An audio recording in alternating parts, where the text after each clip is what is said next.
बँकिंगचं हे जे सर्व सिस्टम तुम्ही आज वापरताय, ह्या सिस्टममध्ये मिडल क्लास लोकं फक्त आणि फक्त लॉसच करतात.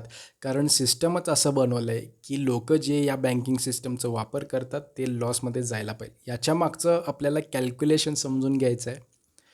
आपण जेव्हा एका बँकेत सेविंग अकाउंट उघडतो आणि त्यामध्ये काही अमाऊंट आपण डिपॉझिट करतो, तर त्या अमाऊंट मागं वर्षभरात आपल्याला फक्त 2, 2.25, 3% इंटरेस्ट आपल्याला ते जनरेट करून देतात. बट ती अमाऊंट ते दुसऱ्यांना जवळपास 8%, 10%, 12%, 14% वरती लोनला देतात. म्हणजे टेक्निकली ते कमवत आहेत 8, 10, 12, 14% आणि आपल्याला फक्त 2 ते 3% ते फॉरवर्ड करतात.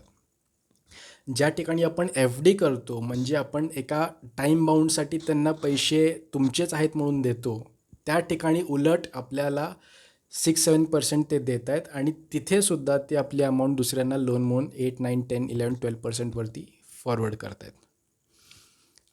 दुसरी गोष्ट, महागाई प्रत्येक वर्षी भारतामध्ये 6-7%नी वाढतच आहे.